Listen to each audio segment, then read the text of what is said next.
시청자 여러분, 채널에 오신 것을 환영합니다. 새로운 이야기를 시작하겠습니다. 내연녀가 유산했다는 이유로 대표이사인 남편은 저를 2년간 감옥에 쳐넣었습니다. 매달 그가 면회를 왔지만 저는 한 번도 만나주지 않았습니다. 만기 출소하던 날 그는 최고급 아파트 열쇠를 건넸습니다. 저는 차갑게 웃으며 한마디를 던졌고 그는 그 자리에서 얼어붙었습니다. 육중한 철문이 마른 비명을 지르며 천천히 열리자 늦겨울의 잿빛 하늘이 모습을 드러냈다. 밖으로 나서자마자 서울의 칼바람이 곧장 몸을 파고들었다. 낡고 해진 코트 자락을 비집고 들어오는 냉기에 나도 모르게 몸서리를 쳤다. 6년, 20대에 생기 넘치던 한 여자를 영혼 없는 시체로 세상을 떠도는 그림자로 만들기에 충분한 시간이었다. 나는 심호흡을 했지만 사람들이 말하는 자유나 해방감은 느껴지지 않았다. 그저 축축하고 황량한 감옥 벽의 냄새로 가득 찬 가슴이 무겁게 짓눌릴 뿐이었다. 반짝이는 검은색 고급 세단 옆에서 나를 기다리는 사람은 강태준이 아니었다. 영원한 사랑을 맹세하고는 제 손으로 나를 이곳에 밀어넣은 내 남편. 그곳에 서 있는 사람은 그의 가장 가까운 비서 박민준 실장이었다. 나를 볼 때마다 늘 미안한 기색을 감추지 못하던 젊은 남자. 박 비서는 황급히 피우던 담배를 끄고 내게로 빠르게 다가왔다. 그는 내 낡아빠진 짐 가방을 받아들려다 주저하며 손을 거두었다. 박 비서는 살짝 고개를 숙이며 어색하고 떨리는 목소리로 말했다. 사모님, 아니, 서연 씨, 대표님께서 갑작스러운 회의 때문에 직접 오지 못하셨습니다. 새로 지내실 곳으로 모시라고 하셨습니다. 나는 대답하지 않았다. 그 회의라는 해묵은 변명에 비웃음을 날릴 기력조차 없었다. 그저 말없이 고개를 끄덕이고 차 뒷좌석에 올라탔다. 차 안은 따뜻했고 값비싼 향수 냄새가 진동했다. 너무나 낯선 향기에 속이 울렁거렸다. 오는 내내 박 비서는 룸미러로 나를 힐끔거렸다. 그의 눈에는 동정과 호기심이 뒤섞여 있었다. 하지만 나는 창밖으로 고개를 돌릴 뿐이었다. 서울은 너무 많이 변해 있었다. 고층 빌딩들이 빽빽하게 솟아있고 거리는 차들로 붐볐다.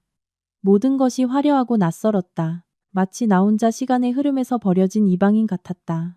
차는 한강변에 위치한 상류층을 위한 황금의 땅이라 불리는 최고급 주상복합 아파트 단지 앞에 멈춰섰다. 박 비서가 재빨리 내려 차문을 열어주고 화려한 로비를 지나 엘리베이터로 나를 안내했다. 나는 고개를 푹 숙인 채 헐렁하고 촌스러운 옷 속으로 몸을 움츠렸다. 경비원과 입주민들의 힐난하는 듯한 시선을 피하고 싶었다. 25층 아파트의 문이 열리자 널찍한 공간과 고급스러운 가구, 최신식 가전제품들이 눈에 들어왔다. 수입 소파부터 값비싼 커브드 TV까지 모든 것이 완벽했다. 박 비서는 내 짐 가방을 내려놓고 양복 안주머니에서 두툼한 봉투와 반짝이는 열쇠 꾸러미를 꺼냈다. 그는 그것들을 유리 테이블 위에 올려놓으며 우물쭈물 말했다. 이건 한도 없는 신용카드와 이 아파트 열쇠입니다. 대표님께서 서연 씨에게 조금이나마 보상하고 싶다고 하셨습니다. 그 일은 형이 좀 과했다고 생각하신답니다. 출소 후에 편안한 삶을 사셨으면 한다고. 나는 유리 테이블 위에 놓인 열쇠 꾸러미를 쳐다보았다. 크리스털 조명 아래 반사되는 금속빛이 눈을 찔렀다. 보상? 돈으로 양심의 가책을 사려는 걸까? 아니면 이 집으로 방금 출소한 정과자의 입을 막으려는 걸까? 나는 열쇠 꾸러미를 집어들었다. 금속의 차가운 감촉이 깡마른 손바닥으로 전해졌다. 나는 억울한 아내들처럼 소리치거나 박 비서의 얼굴에 열쇠를 던지지 않았다. 그저 고개를 들어 깊고 공허한 눈으로 그를 똑바로 쳐다봤다. 박 비서는 내 눈빛과 마주치자 화들짝 놀라며 한 걸음 물러섰다. 극한의 상처를 입어 더 이상 분노조차 남지 않은 오직 죽음의 기운만이 서린 짐승의 눈빛이었다. 나는 바싹 마른 입술을 움직여 느리지만 또렷하게 한 글자 한 글자 내뱉었다. 이거 가지고 강태준 씨에게 전해주세요. 이서연은 감옥에서 죽었어요. 죽은 사람에겐 집이 필요 없다고요. 박 비서의 얼굴이 새하얗게 질렸다. 그는 무언가 말하려 입을 뻐끔거렸지만 목이 막힌 듯 아무 소리도 내지 못했다. 나는 그의 반응을 기다리지 않고 낡은 짐 가방을 챙겨들고 문 밖으로 나섰다. 호화로운 아파트 한가운데 멍하니 서 있는 그를 남겨둔 채 엘리베이터 문이 닫힐 때 나는 여전히 충격과 혼란 속에서 꼼짝도 못하는 그의 모습을 보았다. 나는 차가운 바람이 부는 한강변으로 걸어갔다. 겨울의 강물은 잿빛이었다. 작은 파도들이 돌 축대에 부딪혀 부서졌다. 나는 그곳에 서 있었다. 매서운 바람이 몸을 때렸지만 춥지 않았다. 내 심장은 이미 오래전에 얼어붙었으니까 나는 손을 펴 열쇠 꾸러미와 신용카드를 마지막으로 한 번 본 뒤 힘껏 검은 강물을 향해 던져버렸다. 첨벙하는 메마른 소리와 함께 모든 것이 가라앉았다. 내 인생처럼, 내 희망처럼 모든 것이 저 깊은 물속으로 잠겨버렸다. 나는 뒤돌아 바삐 움직이는 인파 속으로 섞여 들어갔다. 이 화려한 도시 속 이름 없는 유령이 되었다. 나중에야 알게 된 사실이지만 내가 그 차가운 강물에 열쇠를 던져버린 그 순간 국내 굴지의 건설그룹 최고층 대표이사실에서 강태준은 전화를 기다리고 있었다.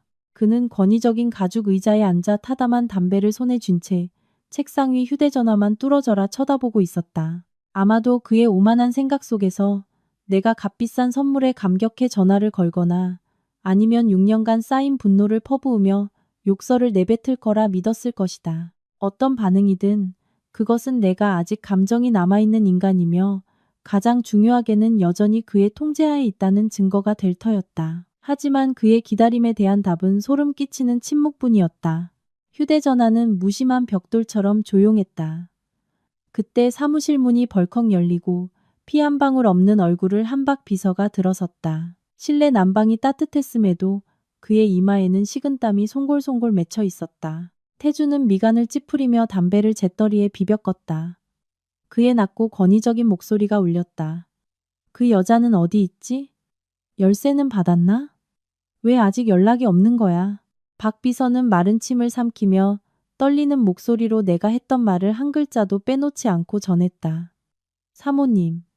아니, 서연 씨는 받지 않았습니다. 대표님께. 이서연은 감옥에서 죽었고 죽은 사람에겐 집이 필요 없다고 전해달라고 했습니다. 태주는 그대로 굳었다. 펜을 쥔 손이 허공에서 멈췄다. 그의 잘생긴 얼굴에 놀라움과 분노가 스쳐 지나갔다. 그는 벌떡 일어섰다. 손에 들고 있던 담배가 바닥에 떨어져 값비싼 카펫 한쪽을 태웠지만 그는 알아차리지도 못했다. 그 여자가 감히 그런 말을 해? 그리고 어디로 갔지? 태준이 버럭 소리치자 박 비서는 화들짝 놀라 몸을 움츠렸다. 박 비서는 고개를 숙인 채 기어들어가는 목소리로 답했다. 모든 걸 한강에 던져버리고 사라지셨습니다. 마치 증발한 것처럼 놓쳤습니다. 젠장. 태주는 책상을 강하게 내리쳤다. 거대한 소리가 넓은 사무실에 울려 퍼졌다. 그는 한때 자신을 목숨처럼 사랑하고 청춘을 바치고 믿어달라고 무릎 꿇고 애원했던 여자가 이토록 차갑고 매정해질 수 있다는 것을 믿을 수 없었다. 성공한 남자의 자존심에 상처가 났다. 태주는 즉시 부하들을 시켜 나를 찾아내라고 명령했다. 하지만 나는 거대한 인파 속에 휩쓸려간 작은 모래알처럼 아무런 흔적도 남기지 않았다.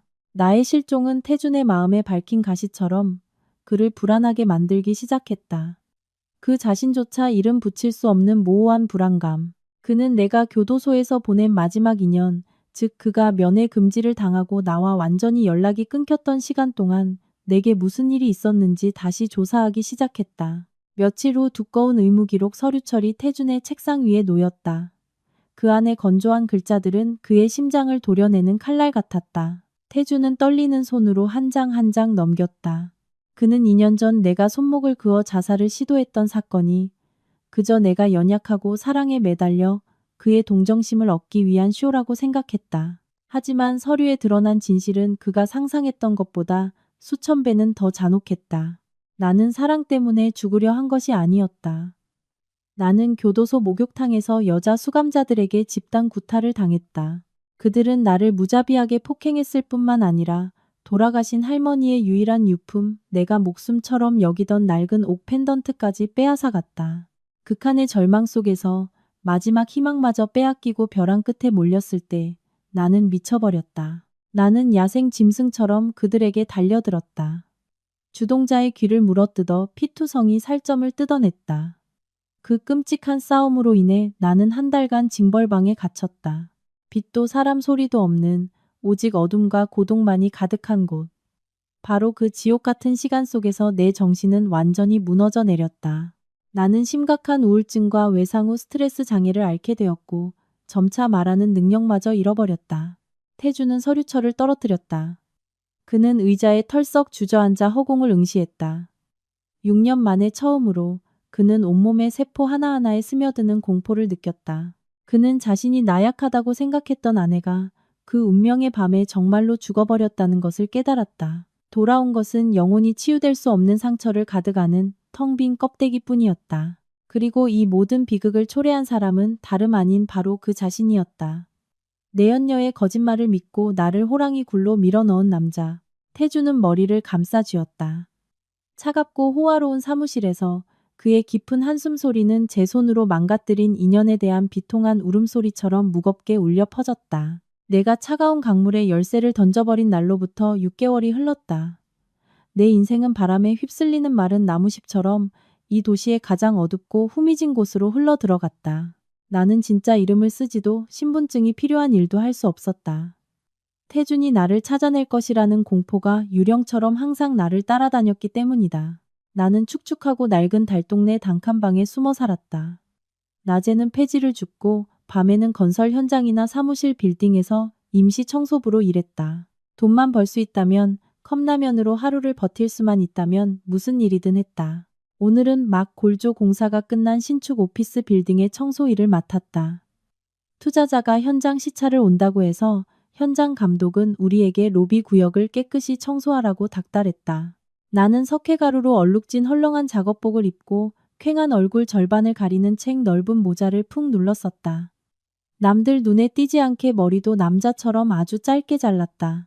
고압 세척기를 손에 들고 나는 바닥만 보며 타일에 엉겨붙은 흙먼지를 씻어내는 데만 집중했다. 윙윙거리는 펌프 소리가 귓가를 울려 뱃속의 굶주림을 잠시 잊게 해주었다. 한창 일에 몰두하고 있는데 갑자기 가죽 구두 소리가 타일 바닥 위로 또각거리며 점점 가까워졌다. 주변 사람들의 웅성거리는 소리도 함께 들려왔다.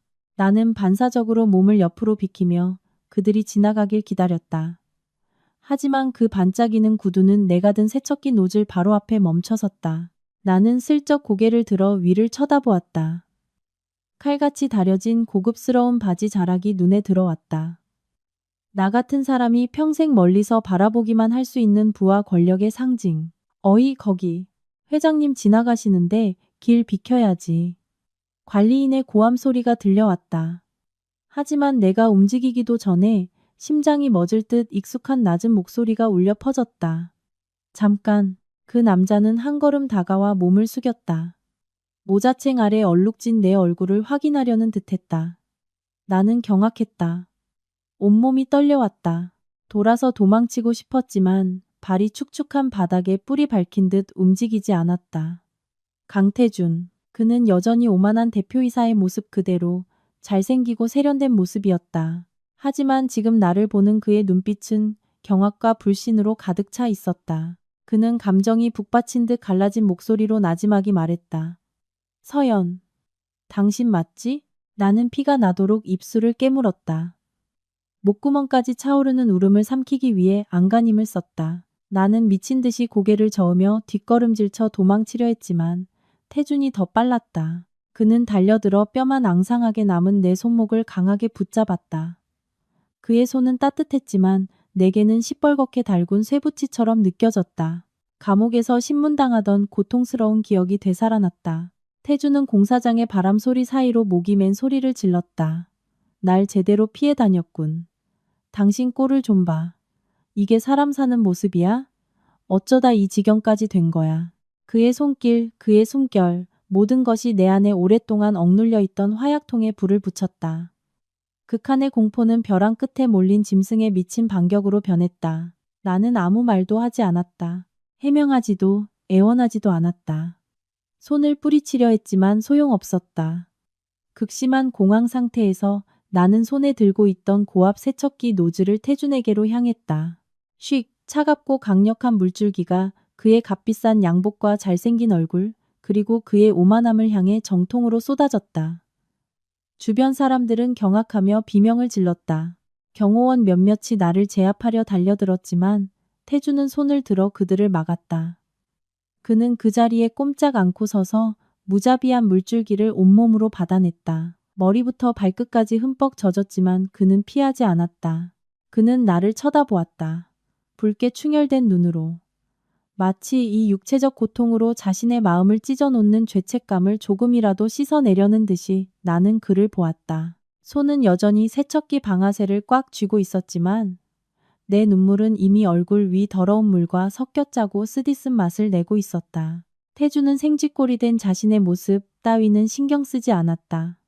그는 젖은 머리카락을 손으로 쓸어 넘겨 피곤함으로 주름진 강인한 이마를 드러냈다. 그는 멍하니 서 있는 경호원들에게 차가운 목소리로 지시했다. 하지만 나를 보는 눈빛은 여전히 형언할 수 없는 슬픔으로 가득 차 있었다. 저 여자 차에 태워서 사무실로 데려와. 나는 비명을 지르며 도움을 청하려 했지만 병약한 여자의 힘으로 두거구의 경호원을 당해낼 수는 없었다. 그들은 나를 쓰레기 포대처럼 질질 끌고 가 대기하고 있던 고급 세단에 밀어 넣었다.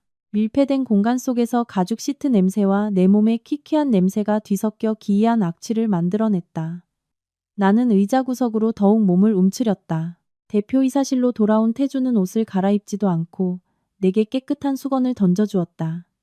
그는 맞은편 의자에 앉았다. 그의 옷에서 떨어진 물이 반짝이는 대리석 바닥을 적셨지만 그는 개의치 않았다. 그는 탐색과 무력감이 뒤섞인 시선으로 나를 보더니 두꺼운 서류철 하나를 내 쪽으로 밀었다.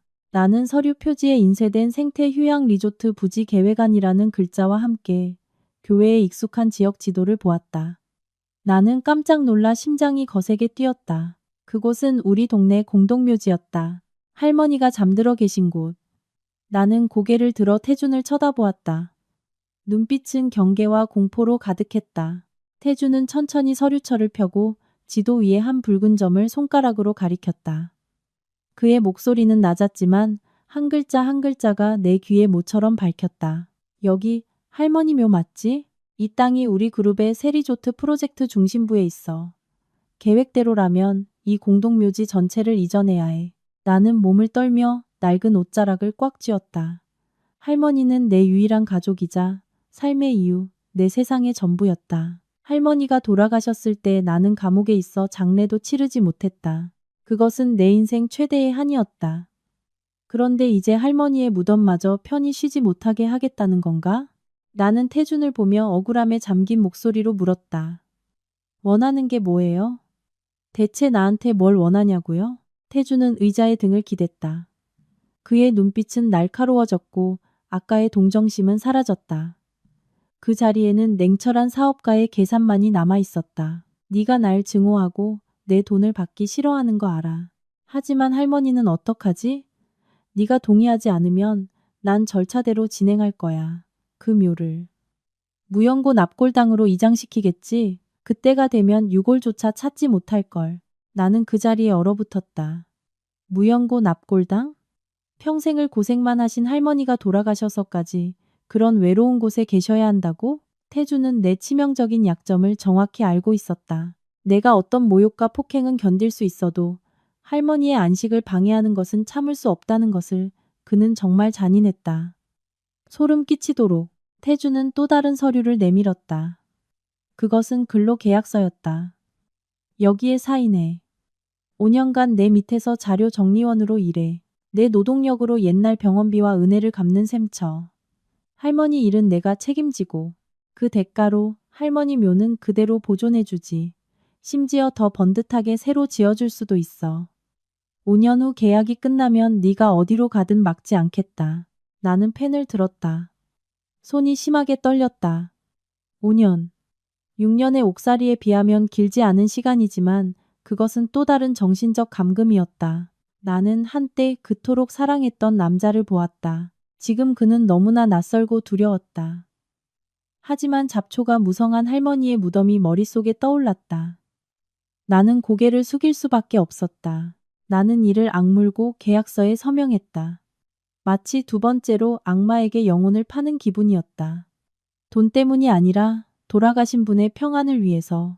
태주는 계약서를 집어들었다. 그의 입가에 희미한 미소가 번졌지만 그 눈빛 깊은 곳에서는 억눌린 고통이 스쳐 지나가는 것을 보았다. 좋아. 내일부터 내 집으로 들어와. 별 생각하지 마. 그냥 일이 편하도록 하는 것뿐이니까. 태준의 저택은 작은 언덕 위에 홀로 떨어져 있었다.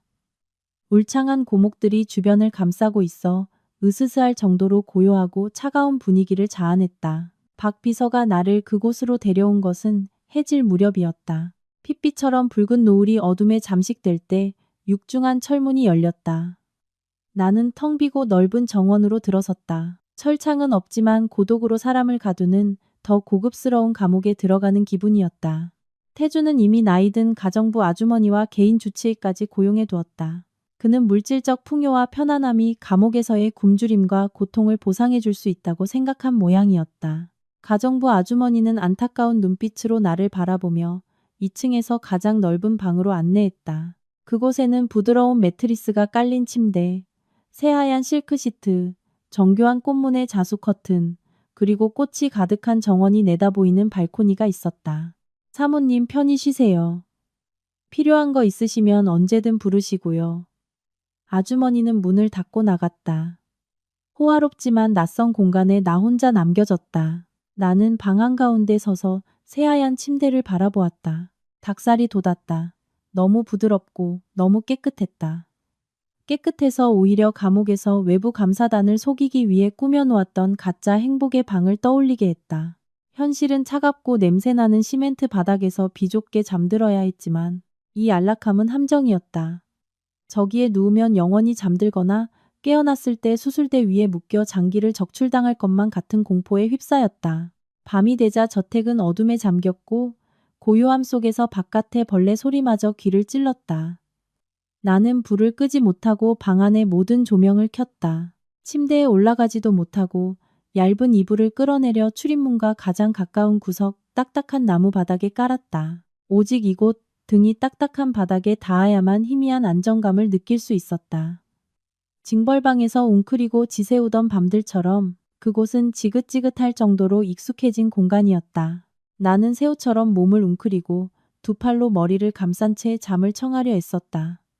하지만 눈을 감기만 하면 끔찍한 악몽이 덮쳐왔다. 여자 수감자들에게 둘러싸여 맞고 피가 낭자하고 할머니의 옥 펜던트가 산산조각 나는 꿈. 내가 소리쳐도 아무도 듣지 못하는 꿈. 태준이 나를 차갑게 바라보다 등 돌려 가버리는 꿈. 나는 화들짝 놀라 잠에서 깼다. 온몸은 땀으로 흠뻑 젖었고 심장은 터질 듯이 뛰었다. 나는 벌떡 일어나 벽 구석으로 몸을 움츠렸다. 입에서는 의미 없는 소리가 흘러나왔고 눈물은 걷잡을 수 없이 흘러내렸다. 바깥에서 태주는 자신의 방 발코니에 조용히 서 있었다. 손에 든 담배가 어둠 속에서 깜빡였다. 그는 내 방의 CCTV 화면이 띄워진 태블릿 PC를 뚫어져라 보고 있었다. 침대가 아닌 바닥에 누워있는 나, 악몽에 시달리며 발작하는 나, 보이지 않는 누군가에게 목숨을 구걸하며 우는 나를 보고 있었다. 태준의 심장은 고통스럽게 조여왔다. 권력으로 세상을 호령하던 그 남자는 생전 처음으로 공포를 느꼈다. 그는 나의 부서짐이 자신이 만들어낸 과거의 망령이 내게 남은 마지막 생명력마저 갉아먹고 있다는 사실이 두려웠다. 그는 달려가 나를 안아주고 미안하다고 말하고 싶었다. 하지만 그의 발은 납덩이처럼 무거웠다. 지금 자신의 등장은 나를 더욱 공포에 떨게 할 뿐이라는 것을 알고 있었다. 다음 날 아침 나는 박 비서를 따라 그룹 본사로 출근했다. 태준이 준비시킨 하얀 셔츠와 검은색 스커트에 사무복을 입었다. 앙상한 내 몸 위에서 옷은 옷걸이에 걸린 것처럼 헐렁했다. 로비에 들어서자 수십 개의 시선이 내게 쏠리는 것이 느껴졌다. 웅성거리는 수군거림이 벌떼처럼 일었다. 듣자 하니 저 여자 원래 청소부였다는데. 갑자기 대표님이 데려와서 자료 정리원으로 앉혔대. 한물간 내연녀라도 주워온 건가? 화려하게 화장한 여직원이 옆 사람에게 속삭였다. 내가 들을 수 있을 만큼 큰 목소리였다. 저렇게 마약쟁이처럼 퀭한 얼굴이 뭐가 좋다고? 무슨 비밀이라도 있는 거 아냐? 다른 직원이 입술을 삐죽이며 비웃었다. 나는 아무것도 듣지 못한 척 고개를 숙이고 묵묵히 박 비서를 따라 엘리베이터에 탔다. 나는 지하에 위치한 사람들의 발길이 뜸하고 낡은 종이 냄새가 진동하는 자료 보관실에서 일하게 되었다. 내 업무는 주로 10년도 더 된 낡은 서류들을 분류하고 정리하는 일이었다. 태준이 나를 다른 사람들과 부딪히지 않게 하려는 의도대로 지루하고 고립된 일이었다. 나는 기계처럼 일을 시작했다. 누구와도 말하지 않았고 교류하지 않았다. 누가 물으면 고개를 끄덕이거나 젓는 게 전부였다. 시간이 지나자 회사 사람들은 모두 나를 벙어리라고 불렀다.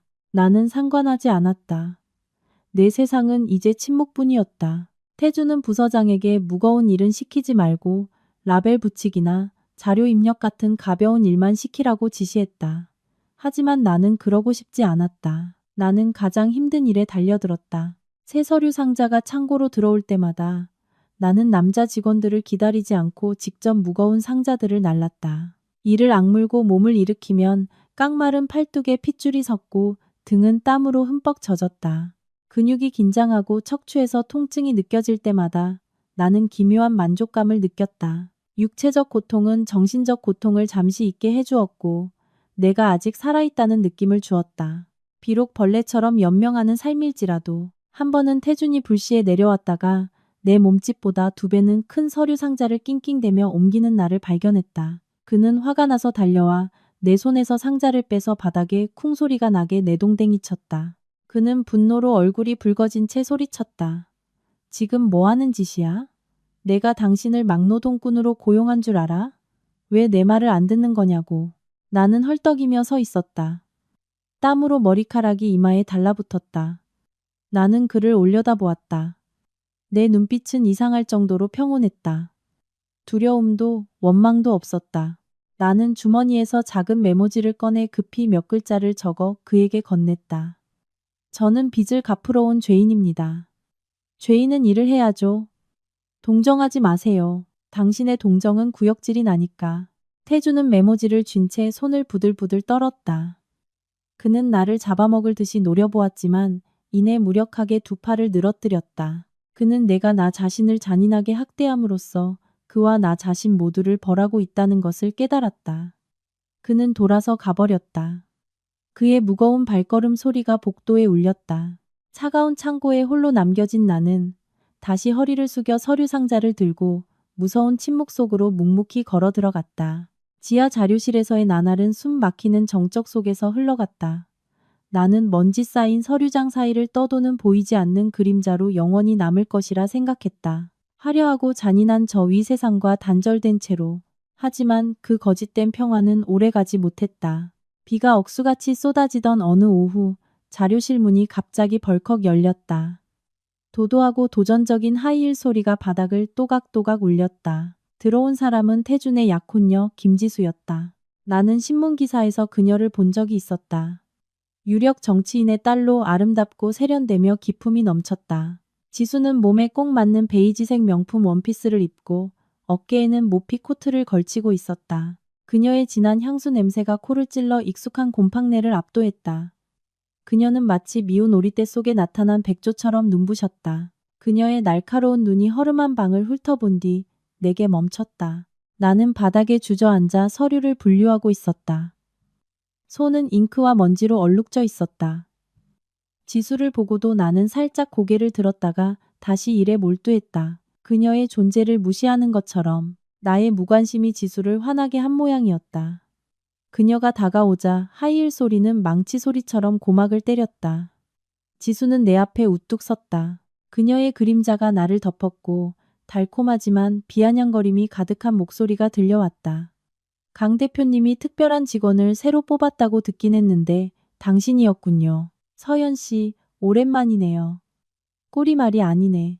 나는 여전히 침묵하며 손을 빠르게 움직여 서류를 정리했다. 감옥에서 나는 뼈저린 교훈을 얻었다.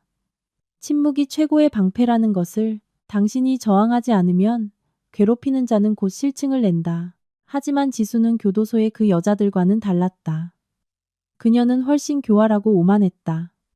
내가 대답이 없자 지수는 비웃었다. 그녀는 손에 들고 있던 뜨거운 커피잔을 일부러 손에서 놓치는 척했다.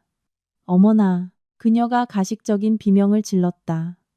뜨거운 갈색 액체가 내 앙상한 팔뚝 위로 쏟아졌다. 오래된 흉터 위로 소금을 뿌린 듯 하는 고통이 느껴졌다. 나는 반사적으로 손을 움츠렸지만 단 한마디의 비명도 지르지 않았다. 나는 고개를 들어 지수를 보았다. 눈동자는 공허하고 텅 비어 있었다. 지수는 입꼬리를 올리며 휴지로 손을 닦았다. 그녀의 목소리는 경멸로 가득했다. 어머, 미안해요. 바닥이 너무 더러워서 미끄러졌네. 뭐, 그 두꺼운 낯짝에 화상 입을 일은 없겠죠? 감옥까지 다녀온 사람들은 얼굴 가죽이 소가죽보다 두껍다던데. 나는 말없이 일어섰다. 구석에 있던 낡은 걸레를 가져왔다. 나는 무릎을 꿇고 바닥에 쏟아진 커피 자국을 천천히 닦았다. 지수가 비키지 않자 그녀의 비싼 구두코까지 닦았다. 나의 행동에 굴종에 가까운 무심함에 지수는 당황했다. 그녀는 내가 울거나 맞서 싸우거나 적어도 분노하기를 바랐을 것이다. 하지만 나는 그녀를 공기처럼 무의미한 먼지처럼 대했다. 나의 침묵은 그 어떤 욕설보다 날카로운 무기가 되어 그녀의 오만한 자존심을 짓밟았다. 지수는 분한 듯 발을 구르며 획 돌아섰다. 붉게 달아오르며 물집이 잡히기 시작하는 팔에 화상을 안고 나 홀로 남겨졌다. 다음 날 점심 모두가 구내식당으로 몰려갈 때 나는 평소처럼 사무실에 남아 가져온 마른 빵을 씹었다. 하지만 그날은 태준이 나타났다. 그는 자료실 문 앞에 서 있었다. 그의 세련된 정장은 이 비좁은 공간과 어울리지 않았다. 그의 시선이 내 팔에 붉은 자국에 닿았다. 그는 미간을 살짝 찌푸렸지만 아무것도 묻지 않았다. 그는 그저 퉁명스럽게 말했다. 식당 내려가서 밥 먹어. 직원 학대한다는 소리 듣기 싫으니까. 나는 고개를 저어 거절하려 했지만 태준의 단호한 표정을 보고 선택의 여지가 없다는 것을 알았다. 나는 최대한 거리를 둔 채 그의 뒤를 묵묵히 따랐다. 회사의 구내식당은 시끄럽고 활기찼다. 진한 음식 냄새에 위가 뒤틀리기 시작했다. 태준은 구석진 자리를 골랐다. 그는 내게 고기와 생선이 가득한 식판과 특히 김이 모락모락 나는 갈비탕 한 그릇을 주문해 주었다. 먹어. 태준이 식판을 내 쪽으로 밀었다. 명령조였지만 무언가 기대하는 듯한 느낌도 있었다.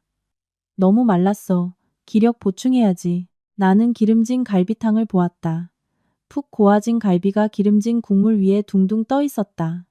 진한 고기 냄새가 코를 찔렀다. 감옥에서 묻어두려 했던 가장 끔찍한 기억이 되살아났다. 나는 다른 수감자들에게 주방 세제와 화장실 오물이 섞인 잔반을 강제로 먹어야 했던 적이 있었다. 그들은 그것을 특식이라 부르며 맞기 싫으면 전부 삼키라고 했다.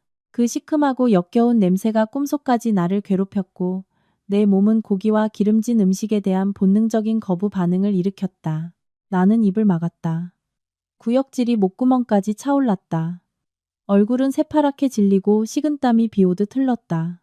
나는 미친 듯이 고개를 저으며 식판을 멀리 밀어냈다. 그 모습을 본 태준의 얼굴이 굳어졌다. 그는 내가 일부러 자신의 호의를 거부하며 반항한다고 생각했다. 그는 쾅소리가 나게 테이블을 내리치며 소리쳤다. 당장 먹어. 굶어 죽어서 나한테 시위라도 하겠다는 거야? 내가 죽도록 내버려 둘 것 같아? 태준의 고함에 주변 사람들이 모두 우리를 쳐다보았다. 나는 공황 상태에 빠져 손발이 떨렸다. 태준은 숟가락으로 갈비 한 점을 떠서 내 입가로 가져오며 억지로 입을 벌리게 했다. 고기 냄새가 코앞에 닿는 순간 모든 것이 터져버렸다. 나는 더 이상 참지 못하고 태준의 손을 거칠게 뿌리친 뒤 그 자리에서 토해버렸다. 윗속의 모든 위액이 쏟아져 나와 바닥과 태준의 옷에 튀었다. 나는 쓸개즙까지 다 토해내며 고통으로 몸을 웅크렸다. 태준은 그 자리에 얼어붙었다.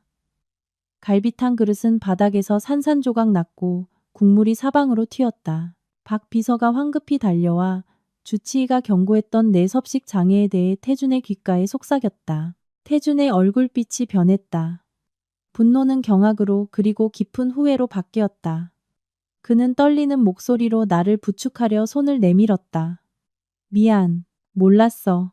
나는 그의 손을 뿌리쳤다. 비틀거리며 일어나 소매자락으로 입가에 침을 닦았다. 나는 붉게 충혈된 눈으로 지치고 환멸에 찬 표정으로 그를 보았다. 나는 낡은 문틈으로 새는 바람 소리처럼 쉰 목소리로 속삭였다. 누구 보라고 연기하는 거예요? 당신의 친절은 감옥의 채찍보다 더 무서워요. 그 말을 남기고 나는 비틀거리며 걸어 나갔다. 엉망진창이 된 자리와 사람들의 호기심 어린 시선, 그리고 자신의 양심이 만들어낸 무서운 침묵 속에 태준을 홀로 남겨둔 채 내가 회사에 다시 다닌다는 소식은 태준의 어머니 강 여사의 귀에 아주 빨리 들어갔다. 아마 약혼녀 지수가 말했거나 회사 내 걸어다니는 CCTV들이 퍼뜨렸을 것이다. 과거 날카롭고 무서웠던 그 도시 여자는 다음날 아침 회사로 득달같이 달려왔다. 그녀는 아들의 사무실이 아닌 내가 일하는 지하 자료실로 곧장 향했다. 기세가 등등했다. 자료실 문이 또 한 번 거칠게 열렸다. 강 여사가 그곳에 서 있었다. 명품 핸드백을 들고 금반지를 낀 손가락으로 내 얼굴을 똑바로 가리켰다. 그녀의 날카로운 목소리가 복도를 울렸다. 이 여우 같은 것, 네가 아직도 뻔뻔하게 여기 돌아와서 내 아들한테 붙어먹을 낯짝이 있어? 내 아들 인생을 망친 걸로도 부족해? 이 재수 없는 전과자야. 언제까지 우리 집안에 애군을 끼칠 셈이냐고. 나는 서류 상자를 붙일 테이프를 자르기 위해 커터칼을 들고 있었다. 그녀의 욕설에 손이 멈칫했지만 떨리지는 않았다. 나는 고개를 들어 강 여사를 보았다. 한때 나에게 무릎 꿇고 바닥을 닦게 하고 내 밥그릇을 개밥그릇에 던져버렸던 시어머니. 예전에는 그녀가 무서워 꼼짝도 못했지만 지금 그녀를 보니 그저 씁쓸한 헛웃음만 나왔다. 강 여사는 내가 아무 말도 하지 않자 더욱 기세등등해졌다. 그녀는 내 뺨을 때리려고 달려들었다. 벙어리야? 아니면 또 그 불쌍한 척하는 표정으로 내 아들을 홀리려는 거냐고. 당장 여기서 꺼져. 반지를 낀 그녀의 손이 허공을 갈랐지만 내 뺨에 닿기 직전 멈춰섰다. 그녀는 눈을 동그랗게 뜨고 얼굴이 새하얗게 질린 채 뒷걸음질 쳤다. 입을 뻐끔거렸지만 제대로 된 소리가 나오지 않았다. 왜냐하면 내가 커터칼을 들어 올렸기 때문이다. 하지만 나는 칼끝을 그녀에게 향하지 않았다. 나는 날카로운 칼날을 내 목, 가느다란 피부 아래로 맥박이 뛰는 경동맥에 바싹 갖다 댔다. 나는 강 여사를 보았다. 눈을 깜빡이지도 않고 아무 감정 없이 마치 죽은 생선의 눈처럼 부릅떴다. 나는 아무 말도 하지 않고 그저 칼날을 살짝 피부 속으로 눌렀다. 선홍색 피 한 줄기가 흘러나와 내 목을 타고 하얀 셔츠 깃을 적셨다. 내 행동에는 망설임도 협박의 의도도 없었다. 언제든 이 목숨을 버릴 준비가 되어 있다는 뜻이었다. 마음속으로 이미 죽은 나에게 육체의 죽음이 무어 그리 두렵겠는가. 너 미쳤어. 강 여사가 비명을 질렀다. 그녀의 목소리는 극심한 공포로 떨리고 있었다.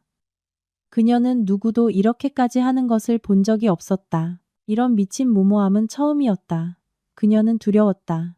내가 자신을 해칠까봐 두려운 것이 아니었다. 눈앞에서 죽음을 목격하는 것이 저 피가 자신의 명예와 호화로운 삶을 더럽힐까봐 두려웠다. 나는 그녀를 향해 한 걸음 다가갔다.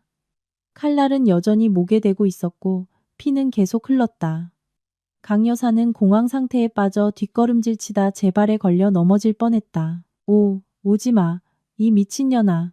갈게, 당장 갈게.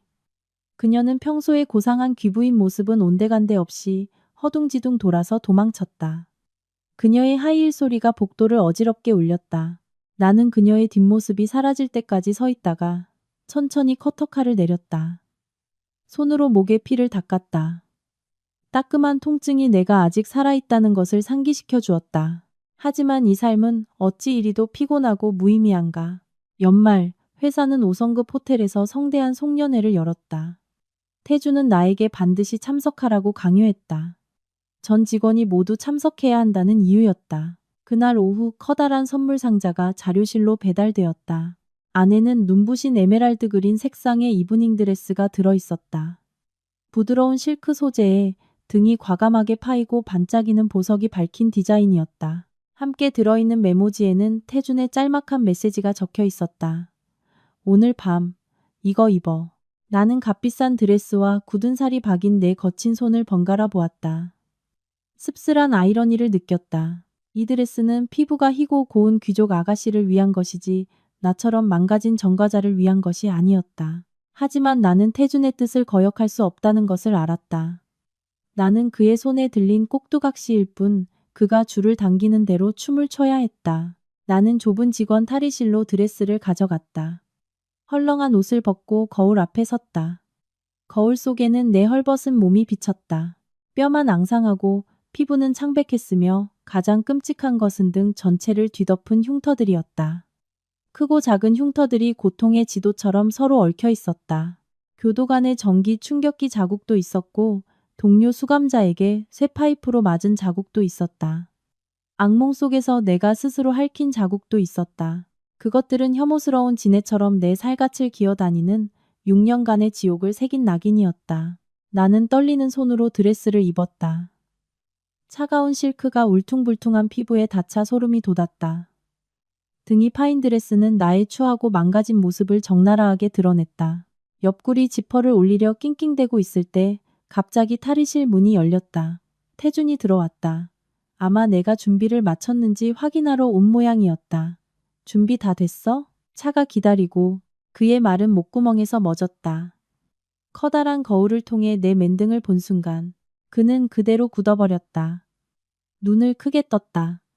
동공은 경악으로 수축했다. 그는 내 등에 울퉁불퉁하게 솟아난 흉터들, 거무죽죽하게 변색된 살점들을 뚫어져라 보았다. 그는 한때 자신이 끌어안았던 아내의 몸이 이토록 망가졌으리라고는 상상조차 하지 못했다. 적나라한 진실이 그의 눈을 때렸다. 의무기록에 적힌 어떤 글보다도 잔혹하게. 서연, 당신 등. 태준이 갈라지고 떨리는 목소리로 겨우 입을 열었다. 그는 무의식적으로 다가와 부들부들 떨리는 손으로 그 흉터들을 만져보려 했다. 그것이 현실인지 악몽인지 확인하려는 듯이 그의 손가락이 거친 피부에 살짝 닿는 순간 전류가 등줄기를 타고 흘렀다. 끔찍한 폭행의 기억이 홍수처럼 밀려왔다. 나는 비명을 질렀다. 그의 손을 거칠게 뿌리치고 벽 구석으로 몸을 움츠렸다. 두 손으로 머리를 감싸 쥐었다. 때리지 마. 제발 때리지 마세요. 펜던트 줬잖아요. 다 줬단 말이에요. 제발. 나는 눈물을 쏟아내며 울부짖었다. 온몸이 발작적으로 떨렸다. 내 눈에 비친 것은 태준이 아니었다. 여자 수감자들의 흉악한 얼굴과 허공을 가르는 쇠파이프였다. 태준은 그 자리에 못 박힌 듯 서 있었다. 그의 손은 허공에서 텅 비고 차갑게 굳어 있었다. 그는 상처 입은 짐승처럼 목숨을 구걸하는 나를 보았다. 그의 심장은 누군가에 의해 찢기고 갈갈이 찢겨 수백 조각이 나는 것 같았다. 내가 대체 무슨 짓을 한 거지? 내가 사랑하는 여자를 어떤 지옥으로 밀어넣은 거지? 따뜻한 조명이 가득한 탈의실은 순식간에 그 어느 때보다 차갑고 비통한 공간으로 변했다. 탈의실에서의 소동 후에도 나는 결국 연회장으로 끌려 나와야 했다. 태주는 나를 돌려보내지 않았다. 지금 나를 혼자 두면 무슨 짓을 할지 모른다고 생각한 것이다. 나는 커다란 기둥 뒤에 몸을 숨겼다. 등이 파인 값비싼 드레스는 이제 내 망가진 육신을 옥죄는 수위처럼 느껴졌다. 화려한 샹들리에, 쨍하고 부딪히는 유리잔 소리, 상류층의 웃음소리. 모든 것이 나를 어지럽고 메스껍게 만들었다. 이 세계는 내 것이 아니었다. 나는 빗속으로 끌려 나온 벌거벗고 더러운 시궁지일 뿐이었다. 사람들의 시선을 피해 화장실로 숨으려던 바로 그 순간 등골을 서늘하게 만드는 익숙하고 날카로운 목소리가 들려왔다. 어머, 이게 누구야? 6년 전에 나를 밀어서 유산하게 만든 이서연 씨 아니신가? 돌아보니 불꽃처럼 새빨간 드레스를 입고 화려하게 화장한 여자가 서 있었다. 목에는 눈부신 다이아몬드 목걸이를 걸고 있었다. 최유라였다. 6년 만에 본 그녀는 더욱 날카롭고 교태로워져 있었다. 지금은 태준의 회사와 거래하는 큰 회사의 사모님이 되었다고 들었다. 유라는 내 머리부터 발끝까지 훑어보았다. 그녀의 시선은 내 퀭한 얼굴과 굳은 살 박인 손에 멈췄다. 그리고는 의기양양한 미소를 지었다. 패배자를 내려다보는 승리자의 미소였다. 나는 대답하지 않고 돌아서려 했지만 유라가 재빨리 길을 막았다. 그녀는 나를 벽으로 밀어붙이고 시끄러운 음악 소리를 틈타내 귓가에 속삭였다. 진한 와인 냄새가 섞인 그녀의 숨결이 얼굴에 닿았다. 왜? 나 보니까 놀랐어? 아니면 억울하게 6년 썩은 게 후회돼? 나는 고개를 들어 유라를 보았다. 내 눈은 공허하고 텅 비어 있었다. 그 모습에 유라는 더욱 흥미를 느낀 듯했다. 그녀는 더 가까이 다가와 깃털처럼 가볍지만 뱀의 독처럼 잔인한 목소리로 말했다. 비밀 하나 알려줄까? 6년 전 나 임신한 적 없어. 그때 흘린 피는 그냥 시장에서 사온 돼지 피였어. 치마 속에 숨겨뒀었지. 귀가 먹먹해졌다. 주변의 모든 소리가 사라지고 오직 유라의 낄낄거리는 웃음소리만 머릿속을 맴돌았다. 돼지피? 고작 그 싸구려 돼지피 한 봉지 때문에 내 6년의 청춘과 할머니와 인간으로서의 존엄성까지 모두 잃었다는 말인가? 나는 유라를 보았다. 아름답지만 아기로 일그러진 그녀의 얼굴을. 누군가 내 가슴에 치명적인 칼을 꽂아 숨통을 끊어버린 기분이었다. 나는 그녀를 때리거나 소리치며 욕하지 않았다. 유라가 예상했던 반응이 아니었다. 내 머릿속에는 징벌방에서의 밤들과 억울한 매질과 할머니의 외로운 무덤만이 가득했다. 너무나 큰 고통은 분노를 밖으로 표출하지 못하고 칼끝을 나 자신에게로 돌리게 했다. 나는 역겨웠다. 이 거짓된 세상이, 그리고 나 자신의 어리석음이 혐오스러웠다. 나는 비틀거리며 뒤로 물러나다 세면대에 부딪혔다. 커다란 거울에 유령처럼 창백한 내 얼굴이 비쳤다. 내 이상한 행동에 유라는 움찔하며 한 걸음 물러섰다. 갑자기 나는 두 손을 들어 날카로운 손톱으로 미친 듯이 내 얼굴과 목을 핥히기 시작했다. 이 더러운 살가죽을 찢어버리고 싶었다. 옅은 화장 위로 피가 배어 나왔다. 아프지 않았다. 오직 광적인 해방감만이 느껴졌다. 악, 이 미친년. 유라가 경악하며 소리치고는 밖으로 도망쳤다. 나는 신경 쓰지 않았다. 나는 거울에 머리를 세게 박았다.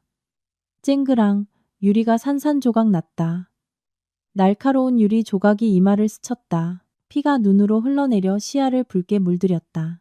화장실 문이 부서지듯 열리고 태준이 뛰어들어왔다. 그는 물과 피로 흥건한 바닥에 주저앉아 얼굴이 피범벅이 된 채 손에 든 유리 조각으로 손목을 그으려는 나를 보고 그 자리에 얼어붙었다. 그는 깨진 유리 조각이 신발과 손을 찌르는 것도 아랑곳하지 않고 달려와 나를 꽉 껴안았다. 그의 목소리는 공포로 갈라져 있었다. 서연, 멈춰. 대체 뭐 하는 거야? 제발 멈춰. 나는 그의 품에서 발버둥 쳤다. 미친 사람의 힘은 태준조차 감당하기 어려웠다. 나는 비명을 질렀다. 그것은 사람의 소리가 아니라 상처 입은 짐승의 울부짖음이었다. 내가 안 죽였어. 내가 안 밀었어. 아기 돌려줘. 나 어두운 방에 가두지 마. 할머니, 할머니 살려주세요. 태주는 나를 번쩍 안아들고 미친 듯이 밖으로 뛰쳐나갔다. 하객들의 경악에 찬 시선 따위는 신경 쓰지 않았다. 내 피가 그의 하얀 셔츠를 뜨겁고 비릿하게 적셨다. 혼미한 정신 속에서 나는 그의 셔츠를 꽉 움켜쥐었다. 손톱이 그의 살을 파고들었고 눈은 흰자위만 보일 듯 뒤집혔다. 태주는 달리면서 울었다. 그 남자의 눈물이 내 얼굴에 피와 섞였다. 나의 헛소리를 들으며 그는 6년간 감춰져 있던 끔찍한 진실이 있다는 것을 어렴풋이 깨닫기 시작했다. 나는 하얀 방에서 깨어났다. 소독약 냄새가 진동했고 사진은 침대 난간에 억제대로 묶여 있었다.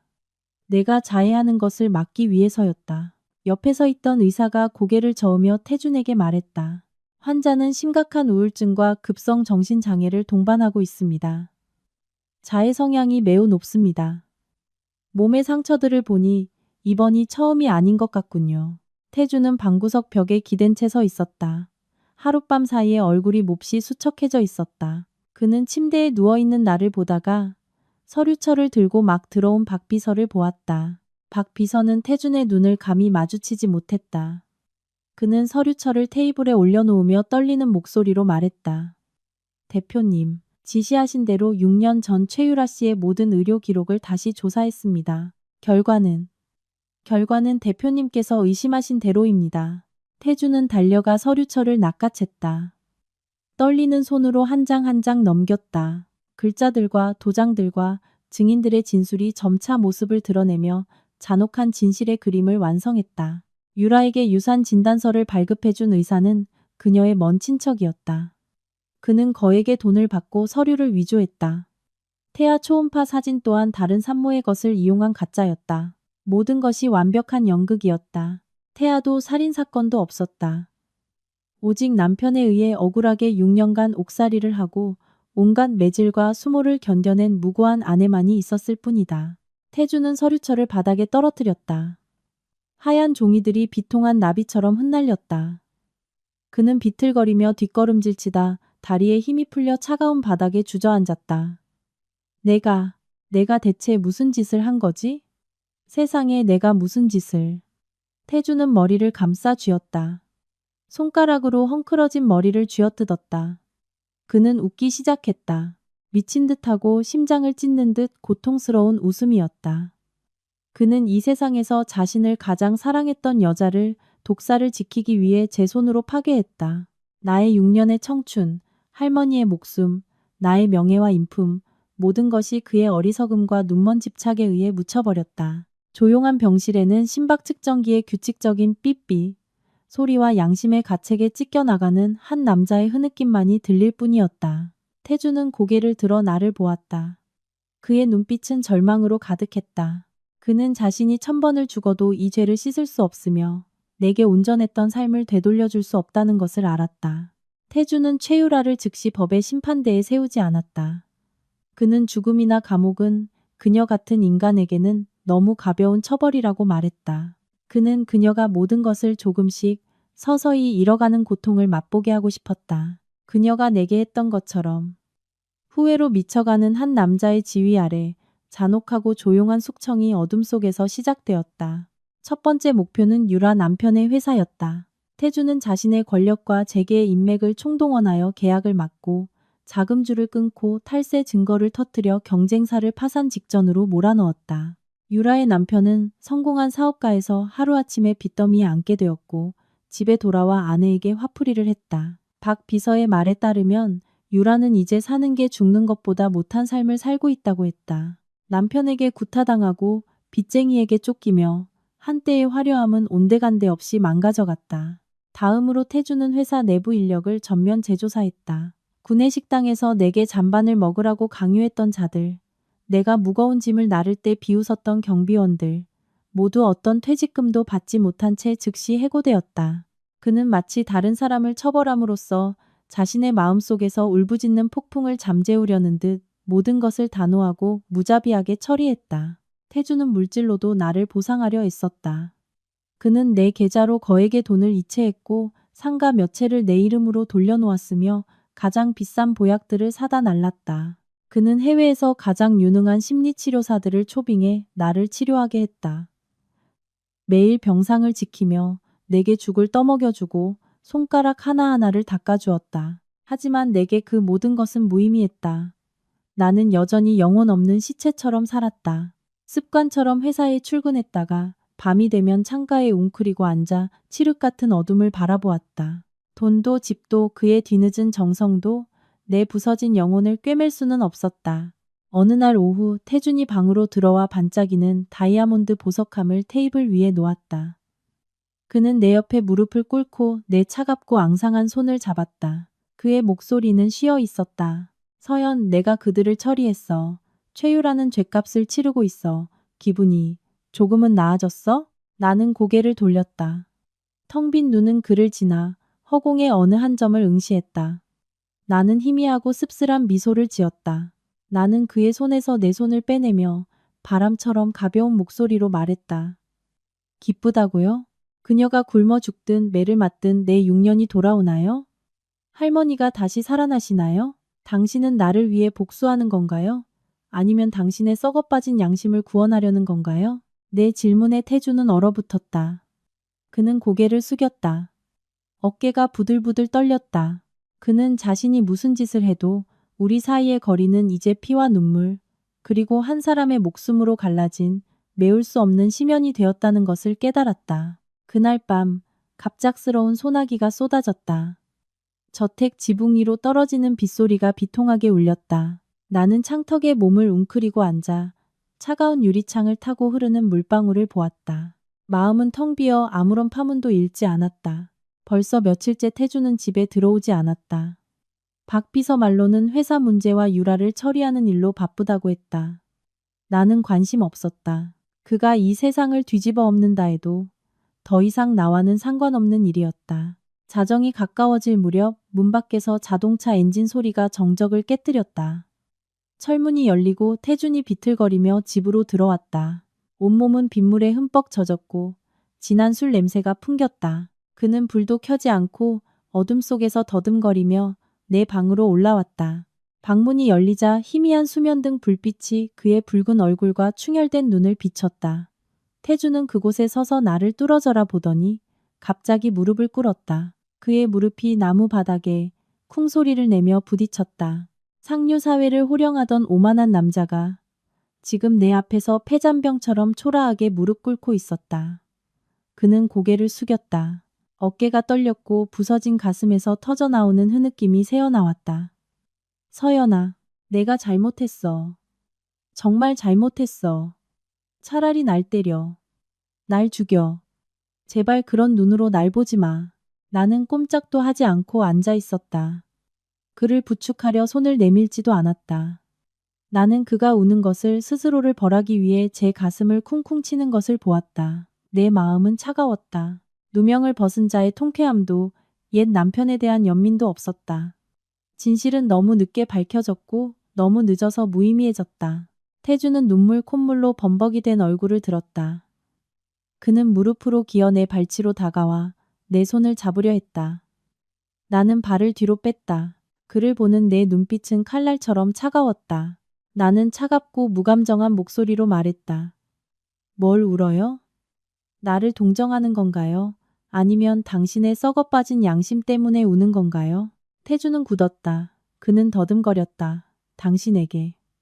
보상하고 싶어. 남은 내 인생 전부를 바쳐서 속죄할게. 나는 비웃으며 그의 말을 끊었다. 속죄? 사람을 죽여놓고 미안하다고 하는군요. 그럼 지금 내가 칼로 당신을 죽이고 그 앞에 무릎 꿇고 사과하면 당신은 살아나나요? 나를 용서할 수 있어요? 내 질문은 망치처럼 태준의 머리를 강타했다. 그는 입을 벌린 채 아무 말도 하지 못했다. 그는 깨달았다. 우리 사이는 단순한 부부 싸움이 아니라 삶과 죽음의 거리라는 것을. 내가 비록 살아서 여기 앉아 있지만 내 영혼과 사랑은 6년 전 그 운명의 법정에서 이미 죽어버렸다는 것을. 태주는 바닥에 쓰러졌다. 그의 울음소리가 넓은 방을 울렸다. 창밖의 빗소리보다 더 애절하고 처량하게. 그 술 취한 밤 이후 태주는 다른 사람처럼 변했다. 그는 일에 있어서는 더욱 과묵하고 냉정하며 잔인해졌지만 내 앞에서는 움츠러들고 두려워했다. 그는 두꺼운 서류철을 집에 가져와 강 여사 앞 탁자에 던졌다. 그것은 유라의 사기극에 대한 모든 증거, 가짜 의사의 자백 녹음과 의심스러운 송금 내역까지 포함된 자료였다. 강 여사는 떨리는 손으로 서류를 한 장 한 장 넘겼다. 그녀의 얼굴은 붉은 기운에서 창백하게 그리고 종이장처럼 새하얗게 변했다. 그녀는 자신이 그토록 예뻐하고 나 대신 며느리로 삼고 싶어 했던 여자가 그런 독사였다는 사실을 믿을 수 없었다. 그녀는 자신의 맹목적인 편견이 아들의 인생을 비극으로 나를 지옥으로 몰아넣는데 일조했다는 사실을 믿을 수 없었다. 너무 큰 충격에 강 여사는 갑자기 혈압이 올라 소파 위로 쓰러졌다. 입이 돌아가고 제대로 된 소리조차 내지 못했다. 구급차가 요란한 사이렌을 울리며 그녀를 병원으로 실어갔다. 태준이 내게 전화를 걸었다. 그의 목소리는 피곤하고 애처로웠다. 어머니가 뇌출혈로 쓰러지셨어. 중환자실에 계셔. 당신 어머니 한번 보러 와줄 수 있을까? 당신을 보고 싶어 하셔. 나는 거절하려 했지만 5년짜리 계약을 생각하고 마지못해 고개를 끄덕였다. 병원에 도착해 소독약 냄새가 진동하는 중환자실로 들어섰다. 강 여사는 침대에 누워 있었다. 온몸에는 튜브가 연결되어 있었고 뇌출혈 후유증으로 얼굴이 일그러져 있었다. 내가 들어서는 것을 보자 그녀의 눈에 뒤늦은 후회의 빛이 스쳤다. 그녀는 남은 한쪽 팔을 움직여 떨리는 손을 내 쪽으로 뻗었다. 입에서는 의미 없는 소리가 새어나왔다. 마치 내 손을 잡고 사과하고 싶어 하는 것 같았다. 나는 침대 발치에 서서 허공을 향해 뻗어 있는 그 앙상한 손을 보았다. 예전에는 저 손길을 갈망했다. 저분이 나를 예야하고 다정하게 불러주길 바랐다. 하지만 저 손은 나를 때리고 내 얼굴을 가리키며 저주를 퍼부었을 뿐이다. 지금 나를 향해 뻗어 있는 저 손을 보니 감동은커녕 위 속에서 역겨움이 치밀었다. 나는 한 걸음 뒤로 물러나 그녀의 손이 닿지 않는 곳으로 피했다. 나는 그녀를 길 가던 모르는 사람처럼 차갑게 바라보았다. 나는 잔인할 정도로 평온한 목소리로 말했다. 편히 쉬세요. 너무 애쓰지 마세요. 어차피 무슨 말 하는지 아무도 못 알아들으니까요. 알아듣는다 해도 달라질 건 아무것도 없고요. 강 여사의 손이 하얀 시트 위로 툭 떨어졌다. 주름진 눈가에서 눈물이 흘러내렸다. 그녀는 깨달았다. 지금 나의 이 무관심과 냉대가 수천 마디의 저주나 원망보다 더 고통스럽다는 것을. 나는 더 이상 그녀를 어머니로, 심지어 원망할 가치가 있는 사람으로조차 여기지 않았다. 나는 병실을 등지고 나왔다. 규칙적인 인공호흡기 소리와 한독한 여자의 뒤늦은 후회를 남겨둔 채 태준의 변화, 그가 약속을 취소하고 결혼 준비를 소홀히 하며 나를 치료하는 데 모든 시간을 쏟는 것은 지수를 미치게 만들었다. 귀하게 자란 아가씨의 자존심은 깊은 상처를 입었다. 그녀는 자신이나 같은 전과자에게 패배했다는 사실을 받아들일 수 없었다. 지수는 태준에게 직접 맞설 용기가 없었기에 가장 비겁한 방법으로 내게 화풀이를 했다. 그날 오후 나는 늦게 퇴근했다. 겨울에는 짧아. 길은 금세 어두워졌다. 저택으로 가는 버스 정류장 길은 텅 비어 있었다. 내가 보도 위를 걷고 있을 때 갑자기 오토바이 한 대가 내 앞을 가로막았다. 온몸에 문신을 한 거구의 남자 3명이 내렸다. 손에는 쇠파이프를 들고 있었다. 그들은 아무 말 없이 굶주린 짐승처럼 내게 달려들었다. 전연달이 분질러나. 어디 남자 홀릴 수 있나 보자고. 두목으로 보이는 놈이 소리치며 내 등을 향해 쇠파이프를 휘둘렀다. 뼛속까지 파고드는 고통이 느껴졌지만 나는 비명을 지르거나 다른 여자들처럼 웅크리고 애원하지 않았다. 6년간의 감옥 생활, 이보다 더 끔찍한 집단 구타를 겪으며 나는 한 가지를 배웠다. 맞서 싸우지 않으면 죽는다는 것을. 생존 본능이 공포를 압도했다. 나는 길가에 굴러다니던 깨진 벽돌 조각을 집어들었다. 눈은 야생 늑대처럼 붉게 충혈되었다. 두 번째 남자가 내 머리채를 잡으려 달려들자 나는 물러서지 않고 그에게 돌진했다. 온 힘을 다해 벽돌로 그의 머리를 내리쳤다. 퍽! 그는 비명을 지르며 쓰러졌다. 머리에서 피가 쏟아져 나왔다. 나머지 두 놈은 얼어붙었다. 저렇게 비쩍 마른 여자가 목숨 걸고 덤빌 줄은 몰랐을 것이다. 나는 피 묻은 벽돌을 든 채 서 있었다. 몸은 떨렸지만 눈빛은 죽기 살기로 덤비는 광기로 가득했다. 이리 와. 죽고 싶은 놈은 누구든 덤벼. 나는 갈라진 목소리로 울부짖었다. 바로 그때 태준의 차가 끼익 소리를 내며 멈춰섰다. 태준과 박 비서가 차에서 뛰어내렸다. 그들은 이 혼란스러운 광경을 보고 경악했다. 태준은 옷이 찢어지고 얼굴이 흙과 피로 얼룩졌지만 벼랑 끝에선 전사처럼 당당하게 서 있는 나를 보았다. 건달들은 사람이 나타나자 다친 놈을 부축해 허둥지둥 도망쳤다. 태준이 나를 부축하려 다가왔지만 나는 벽돌을 들어 그를 위협하며 다가오지 못하게 했다. 저리 가. 내 몸에 손대지 마. 나는 눈물을 쏟으며 소리쳤다. 태준은 그 자리에 굳어 안타까운 눈으로 나를 보았다. 그는 내가 더 이상 옛날의 순하고 착한 이서연이 아니라는 것을 깨달았다. 세상은 나를, 남은 희미한 생명을 지키기 위해 자신을 포함한 누구에게든 가시를 세우는 고슴도치로 만들어버렸다. 내가 습격당한 사건은 태준의 귀에 들어갔고 배우가 지수라는 것을 알아내는 것은 어렵지 않았다. 태준의 마지막 인내심이 끊어졌다. 그는 더 이상 누구도 나를 상처 입히는 것을 용납할 수 없었다. 그 상대가 약혼녀든 유력 정치인의 딸이든 상관없었다. 다음 날 아침 태준은 그룹 본사에서 긴급 기자회견을 열었다. 수백 개의 카메라 렌즈와 플래시 세례 앞에서 그는 차갑고 단호한 표정으로 연단에 섰다. 그는 지수와의 약혼을 일방적으로 파기하며 그녀의 집안으로부터 받게 될 모든 경제적, 평판의 타격을 감수하겠다고 선언했다. 김지수 씨 가족분들께 갑작스러운 결정에 대해 사과드립니다. 하지만 제 마음이 제 전처 외에 다른 누구에게도 향할 수 없다는 것을 깨달았습니다. 저는 과거에 끔찍한 실수를 저질렀고 그녀가 억울함과 상처를 받도록 내버려 두었습니다. 이제 남은 제 인생을 그녀에게 보상하고 모든 위협으로부터 그녀를 지키는 데 바치고 싶습니다. 태준의 선언은 사회에 큰 충격을 주었고 모든 신문과 SNS에 뜨거운 화제가 되었다. 사람들은 그를 순정남이라 칭송하기도 했지만 배신자라고 욕하기도 했다. 하지만 태주는 신경 쓰지 않았다. 그는 나를 지킬 수만 있다면 온 세상과 맞설 준비가 되어 있었다. 나는 차가운 저택의 거실에 앉아 대형 TV 화면에 나오는 태준을 보았다. 그는 얼마나 감동적인 말을 하고 있는가. 6년 전의 이서연이었다면 아마 행복해서 눈물이 마르지 않았을 것이다. 하지만 지금의 이서연은 아무런 감흥도 느끼지 못했다. 나는 리모컨을 들어 TV를 꺼버렸다. 방은 침묵에 잠겼다. 내 손에는 낡고해져 솜이 삐져나온 곰인형이 들려 있었다. 태준이 옛날에 내게 준 유일한 선물이었다. 나는 그것을 감옥에 가져가 추운 겨울밤마다 껴안고 잤고 매 맞을 때마다 눈물을 닦았다. 이제 그것은 나처럼 더럽고 너덜너덜해졌다. 나는 바늘을 들고 곰인형의 찢어진 곳을 꼼꼼히 꿰매기 시작했다. 아주 천천히 한 땀 한 땀 낡은 천을 꿰뚫는 바늘이 마치 내 심장을 꿰뚫는 것 같았다. 나는 이 인형을 기념으로 간직하기 위해 고치는 것이 아니었다.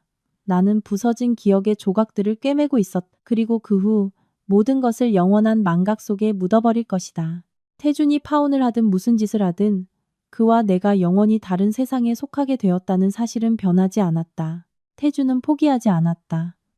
그는 과거에 제가 오래전에 꺼진 사랑의 불씨를 되살릴 수 있다고 고집스럽게 믿었다. 해질 무렵 핏빛 같은 노을이 저택의 차가운 벽을 비출 때 태준은 낡은 나무 상자를 하나 가져왔다. 그는 그것을 내 앞 탁자 위에 내려놓았다. 마치 그 안에 귀한 보물이 든 것처럼 소중하고 조심스러운 몸짓이었다. 그는 간절하고 희망에 찬 눈빛으로 나를 보았다. 서연, 이것 좀 봐. 옛날 집 창고에서 찾았어. 우리가 대학생 때 야시장에서 샀던 은반지, 당신이 20살 때 썼던 일기장, 그리고 우리가 처음으로 여행 갔을 때 찍었던 사진까지. 내가 아주 소중하게 간직했어. 한 번도 잃어버린 적 없어. 나는 나무 상자와 그 안에 조용히 놓여있는 익숙한 물건들을 보았다. 색이 바랜 싸구려 은반지, 표지가 다른 일기장, 그리고 행복한 미소를 짓는 두 젊은 얼굴이 담긴 사진. 이것들은 한때 내 세상의 전부였고 영원할 것이라 믿었던 사랑의 증거였다. 하지만 지금 그것들을 보니 씁쓸한 아이러니만 느껴졌다. 이 유물들은 기쁨이나 그리움을 불러일으키지 않았다. 그저 나 자신의 어리석음과 맹목을 상기시킬 뿐이었다. 사진 속의 그 여자는 이미 죽었다. 옆에 있는 남자에게 억울하게 감옥에 갇힌 그날, 나는 아무 말 없이 상자를 들고 앞마당으로 나갔다. 태준이 황급히 따라왔다. 그는 내가 조용한 곳에서 추억에 잠기려 한다고 생각했다. 하지만 아니었다. 나는 정원사가 막 쓸어모은 마른 나무 십더미로 직행했다. 불을 붙이자 불길이 타오르며 마른 나뭇가지를 타닥타닥 소리내며 삼켰다. 나는 망설임 없이 나무 상자를 활활 타오르는 불길 속으로 던져버렸다. 서연, 뭐 하는 짓이야? 태준이 비명을 지르며 불 속으로 손을 뻗어 상자를 꺼내려 했다.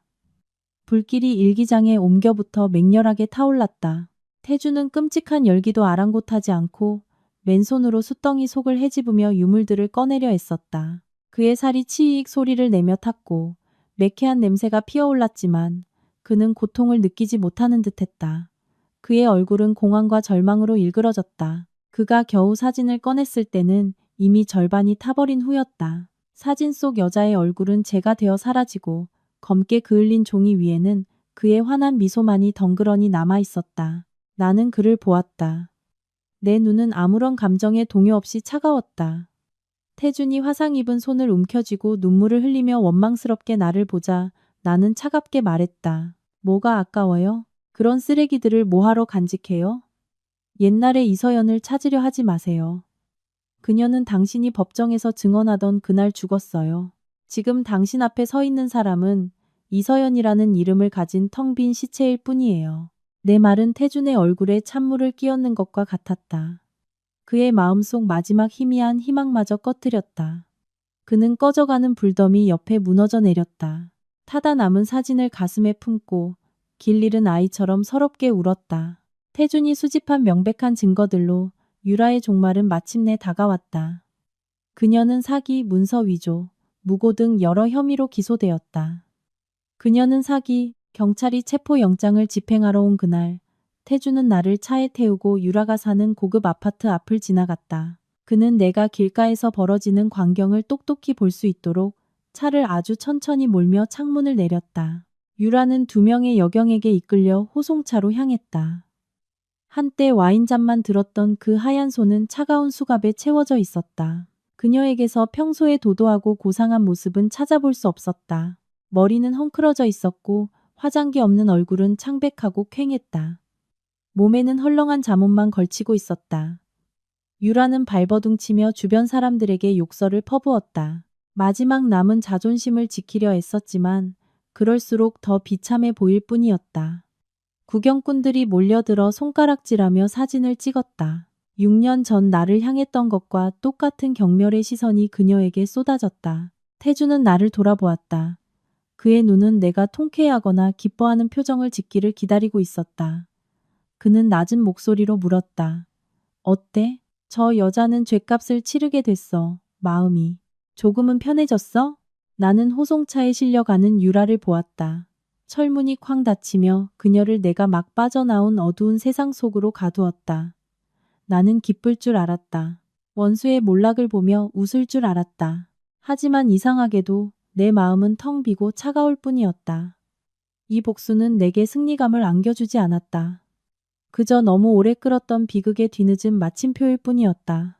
나는 차창에 머리를 기댄 채 흩날리는 빗방울을 보았다. 내 목소리는 가벼웠지만 씁쓸함이 가득했다. 기쁘다고요? 저 여자가 감옥에 가든 죽든 내 6년의 청춘이 돌아오는 건 아니잖아요. 등 뒤에 흉터가 사라지는 것도 아니고요. 할머니가 다시 살아나서 저랑 밥 한 끼 먹을 수 있는 것도 아니에요. 저 여자가 감옥 가는 게 나를 위한 선물이라고 생각해요? 아니요. 그건 그냥 저 여자가 받아야 할 벌일 뿐 내 고통과는 아무 상관없어요. 태주는 침묵했다. 핸들을 쥔 그의 손은 관절이 하얗게 될 정도로 꽉 쥐어져 있었다. 그는 깨달았다. 정의는 실현될 수 있어도 사람의 영혼에 새겨진 상처는 그 어떤 법원도 보상해 줄 수 없다는 것을. 차는 소란스러운 거리를 뒤로하고 차갑게 식어버린 두 마음을 싣고 불확실한 미래를 향해 나아갔다. 그날 밤 갑작스럽게 큰 태풍이 도시를 덮쳤다. 바람은 수많은 원혼들의 통곡처럼 창문 틈으로 울부짖었다. 번개가 칠흑 같은 하늘을 가르며 섬뜩한 빛을 뿜어냈다. 우르릉 쾅쾅 터지는 천둥 소리에 저택이 흔들렸고 내 잠재의식 속에 잠들어 있던 공포라는 괴물이 깨어났다. 나는 바닥에 웅크리고 있었다. 번개가 칠 때마다 나는 다시 그 좁은 징벌방으로 돌아간 것 같았다. 번개에 눈부신 빛은 교도관이 내 정신을 고문하기 위해 눈에 직접 비추던 강력한 손전등 빛과 같았다. 으르렁거리는 천둥 소리는 나를 영원한 어둠 속에 가두던 철문이 닫히는 소리와 같았다. 안 돼. 가두지 마. 난 잘못한 거 없어. 제발 풀어줘. 나는 벌떡 일어나 머리를 감싸쥐고 소리치며 방 안을 미친 듯이 뛰어다녔다. 가구와 부딪혀 물건들이 와장창 깨지는 소리가 났다. 소리를 들은 태준이 문을 부수고 들어왔다. 그는 눈이 뒤집히고 입에 거품을 문 채 공황 발작을 일으키는 나를 보았다. 그는 달려와 나를 꽉 껴안았다. 서연 진정해. 나야 태준이야. 아무도 당신 안 가도. 여긴 집이야. 하지만 나는 그를 알아보지 못했다. 광적인 망상 속에서 그는 나를 묶으려는 잔인한 교도관으로 보일 뿐이었다. 나는 격렬하게 발버둥치며 그의 얼굴과 가슴을 핥히었다. 그가 나를 진정시키기 위해 품에 더 꽉 앉아 나는 입을 벌려 그의 어깨를 물어버렸다. 내 이는 그의 잠옷을 뚫고 살갗 깊숙이 파고들었다. 피가 흘러나와 내 입을 적셨다. 비릿한 피 냄새에 나는 더욱 미쳐 날뛰었다. 태주는 고통스러웠지만 결코 손을 놓지 않았다. 그는 이를 악물고 참으며 여전히 내 헝클어진 머리를 쓰다듬고 의미 없는 사과의 말을 속삭였다. 나는 기력이 닿을 때까지 그를 물다가 그의 품에서 정신을 잃었다. 혼미한 상태에서 내 눈물이 그의 가슴을 적셨다. 입에서는 가장 사랑하는 사람들의 이름을 중얼거렸다. 할머니, 엄마 살려주세요. 너무 아파요. 하지만 나는 단 한 번도 태준의 이름을 부르지 않았다. 태준은 그 애원을 들으며 심장이 무딘 칼로 도련해지는 듯한 고통을 느꼈다. 그는 깨달았다. 내 세상에서 그는 영웅도 남편도 아니었다. 그는 악몽 그 자체였고 모든 고통의 근원이었다. 그는 밤새도록 나를 안고 그 자리에 앉아 있었다. 어깨에서 피가 흘러내리고 밖에서 천둥이 울부짖어도 꼼짝하지 않았다. 그는 수천 년의 후회로 빚어진 석상처럼 그 자리에 앉아 있었다. 다음 날 아침 태풍은 지나가고 잿빛 하늘만이 남았다. 나는 부드러운 침대 위에서 깨어났다. 옆에는 태준이 의자에 앉아 졸고 있었고 그의 어깨에는 핏자국이 말라붙어 있었다. 어젯밤의 기억이 밀려왔다. 나는 그의 어깨 상처를 보았지만 연민은 조금도 느껴지지 않았다. 그저 지독한 피로감만이 몰려왔다. 나는 깨달았다. 만약 계속 이곳에 머문다면 나와 그는 이 지상 지옥 속에서 함께 서서히 죽어갈 것이라는 것을. 내가 움직이자 태준이 화들짝 놀라 잠에서 깼다. 그는 황급히 물었다. 일어났어? 어디 아픈 데는 없어? 의사 부를까? 나는 고개를 젓고 침대 머리맡에 등을 기댄 채 앉았다. 나는 그의 눈을 똑바로 보았다. 내 눈빛은 이상할 정도로 평온했다. 모든 것을 포기한 자의 평온함이었다. 나는 부드럽지만 단호한 목소리로 말했다. 태준 씨, 나를 놓아주세요. 태준은 얼어붙었다. 그는 나를 붙잡기 위해 무언가 말하려 했지만 내 텅 빈 눈을 보고는 말이 목구멍에 걸렸다. 나는 계속해서 말했다. 나를 붙잡아서 뭐 하게요? 매일 밤 내가 미쳐가는 모습을 보려고요? 아니면 스스로를 고문하려고요? 나에게 보상하고 싶다고 했죠? 지금 유일한 보상은 내가 당신 인생에서 사라지게 해주는 거예요. 나를 찾지도 말고 연락도 하지 마세요. 옛날에 이서연은 정말 죽었다고 생각해요. 내 남은 인생을 묻어버릴 곳을 찾게 해줘요. 태주는 고개를 숙였다. 두 손으로 얼굴을 감쌌다. 어깨가 들썩였다. 그는 내가 옳다는 것을 알았다. 나를 붙잡는 것은 이기심일 뿐 자신의 양심을 달래기 위한 것이지 나의 행복을 위한 것이 아니었다. 그의 곁에서 나는 영원히 과거의 악몽에 시달릴 것이다. 때로는 사랑이란 손을 놓아주는 법을 배우는 것이었다. 한참 후 태주는 고개를 들었다. 붉게 충혈된 눈으로 나를 보았다. 그는 고개를 끄덕였다. 그의 목소리는 쉬어 있었다. 알았어. 당신 뜻대로 할게. 보내줄게. 그는 일어나 금고로 가서 신용카드 한 장과 통장을 꺼냈다. 그는 그것들을 내 손에 쥐어주며 마지막으로 내 손을 꽉 잡았다. 하지만 한 가지만 약속해줘. 이 돈은 가져가. 거절하지 마. 이건 동정의 돈이 아니야. 할머니 땅 판 돈이야. 이걸로 앞으로 살아갈 걱정은 하지 마. 그래야 내가 당신이 어디서 굶어 죽지 않을까 하는 걱정이라도 덜 수 있으니까. 만약 받지 않으면 난 당신이 이 문 밖으로 한 발짝도 나가지 못하게 할 거야. 나는 손에 들린 카드를 던져버리려 했지만 태준의 단호한 태도와 애원하는 눈빛을 보고 결국 고개를 끄덕였다. 나는 이 지긋지긋한 곳에서 멀리 떠나기 위해 돈이 필요했다. 나는 그 카드를 받았다. 그가 내 6년의 지옥에 대해 치르는 대가라고 생각하기로 했다. 알았어요. 받을게요. 고마워요. 나는 차갑고 의례적인 감사를 표하며 우리 사이의 지독한 인연에 마침표를 찍었다. 나는 부엌으로 들어갔다. 6년 만에 처음으로 나는 낡은 앞치마를 둘렀다. 가정부 아주머니 전용이었던 현대적이고 편리한 저택의 부엌이 노란 조명 아래 이상하게 아늑해 보였다. 나는 냉장고를 열어 약간의 살코기와 채소, 달걀 몇 개를 꺼냈다. 화려한 사내 진미가 아니었다. 우리가 좁은 자취방에서 살 때 함께 먹었던 소박한 집밥이었다. 탁탁 도마 소리, 지글지글 기름 끓는 소리, 달걀 프라이와 배춧국 냄새가 차가운 집안 구석구석으로 퍼져나갔다.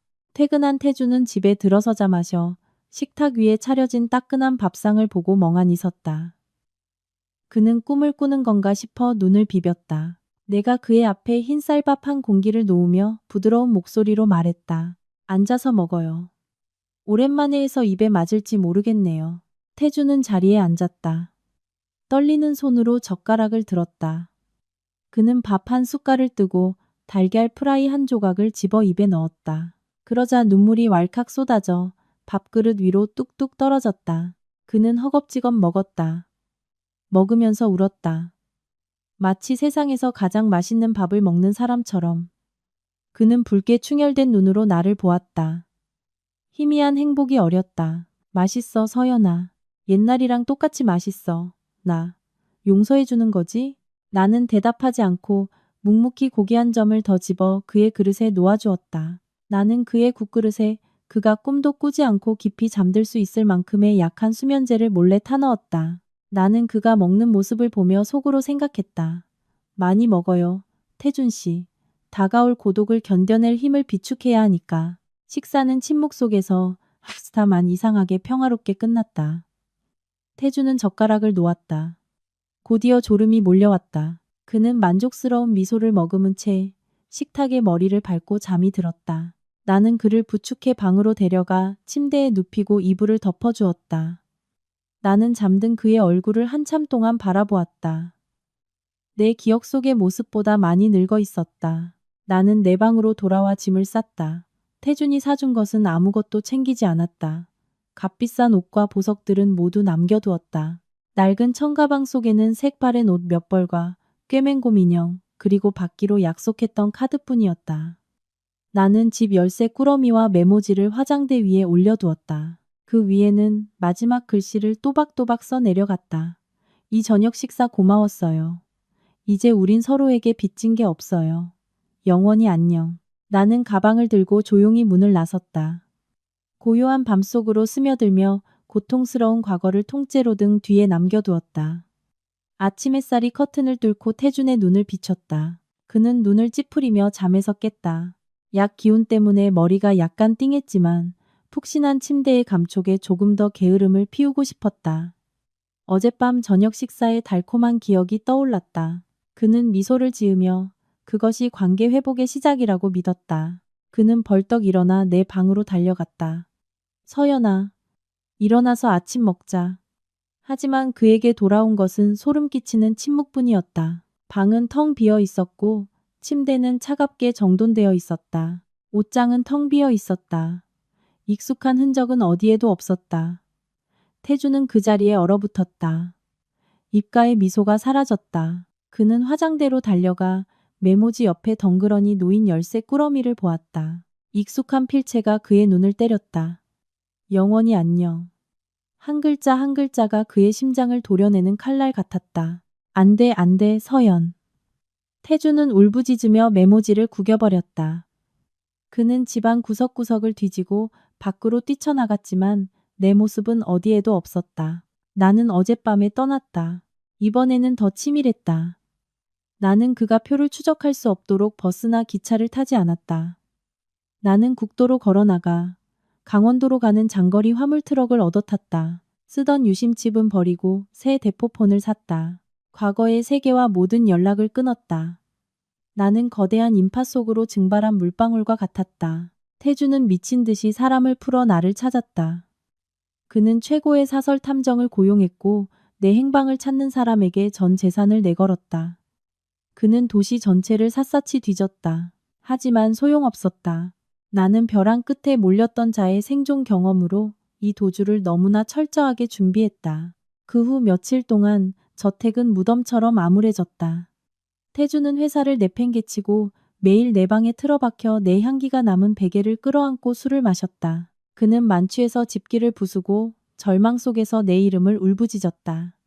그는 손을 놓아준 것을, 용서라는 말에 기댄 것을 후회했다. 그는 이제야 자신의 잔인함에 대한 대가가 무엇인지 깨달았다. 그것은 영원한 고독, 매 순간 심장을 갉아먹는 그리움이었다.